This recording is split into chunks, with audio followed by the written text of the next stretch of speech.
हरियाणा के नूंह जिले के फिरोजपुर झिरका में चल रहे 3 दिवसीय इस्लामिक तबलीगी जलसे के अंतिम दिन मुस्लिम समुदाय के लोगों का हुजूम उमड़ पड़ा। तबलीगी जमात अमीर मौलाना साद साहब ने जलसे में दुआ के साथ कार्यक्रम का समापन किया। वहीं अमीर ने पूरे आलम के इंसानों की खैर के लिए दुआएं कराई।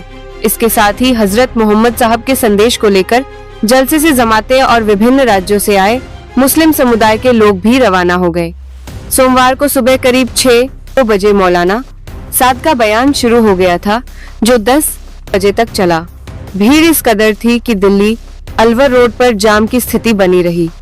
करीब 4 किलोमीटर एरिया जलसा के लिए कवर किया था। जलपान, पार्किंग, हर तरह की व्यवस्था की गई थी। पिछले 4 महीने से तैयारी कर रहे थे। मौलाना हजरत साद ने लोगों को बुराइयों को छोड़ अच्छाई के रास्ते पर चलने की बात कहने के साथ मुसलमानों को दीनी तालीम दी। 21 एकड़ में लगाया गया टेंट जहां छोटा पड़ गया, वहीं मैदान भी लोगों से खचाखच भर गया। लोगों को पार्किंग, दुकानों सहित अन्य जगहों पर बैठकर दुआएं मांगनी पड़ी। दुआ करने के पूर्व हजरत साहब ने दी अपनी हिदायतों में कहा कि एक मालिक की इबादत करो, जिसकी जमीन पर रहते हो, जिसकी हवा में सांस लेते हो। सामाजिक जीवन में अपने पड़ोसी का हक, अपने माता पिता की सेवा और सभी का सम्मान करना चाहिए। हम सब इंसान बराबर के भाई हैं। पाप और गुनाहों से बचो और नेकी के रास्ते पर चलो। जो बातें खुदा ने हराम की हैं त्याग दो। फिरोजपुर झिरका शहर में अनाज मंडी के पीछे करीब 21 एकड़ भूमि में जलसे के लिए टेंट लगाया गया था, तो करीब 100 एकड़ भूमि में शौचालय, पार्किंग, वजूखाना, मेडिकल से लेकर तमाम इंतजाम किए गए हैं। जलसे में तबलीगी जमात द्वारा अपने करीब 5000 वॉलंटियर व्यवस्था को बनाने के लिए छोड़े गए थे। हालांकि पुलिस कर्मचारी जलसे के अंदर दिखाई नहीं दिए हैं, लेकिन बाहर यातायात व्यवस्था को सुधारने के लिए तैनात है। 19 अप्रैल शनिवार की शाम मौलाना साद साहब द्वारा जलसे की शुरुआत की गई थी, जिसमें पहले दिन 50 से 60 हजार लोगों ने शिरकत की।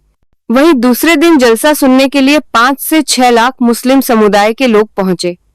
वहीं तीसरे दिन जलसे में करीब 10 लाख से अधिक लोगों के पहुंचने की जानकारी मिल रही है। 2 दिन मौलाना हजरत साद ने लोगों को बुराइयों को छोड़ अच्छाई के रास्ते पर चलने की बात कहने के साथ मुसलमानों को दीनी तालीम दी है। मौलाना साद साहब ने कहा कि जो मुस्लिम जमीनों और रास्तों पर अवैध कब्जा करता है, उसकी दुआ कभी कबूल नहीं होती। मौलाना साद ने कहा कि इस्लाम जानना इस्लाम नहीं है, बल्कि अमल करना इस्लाम है। तकदीर पर ईमान लाना जरूरी है। ईमान केवल दिल में रखने की चीज नहीं है, बल्कि जाहिर करने का है। हजरत मौलाना साद ने कहा कि हम भारत में रहते हैं और यहाँ के कानून हमें मानने होंगे।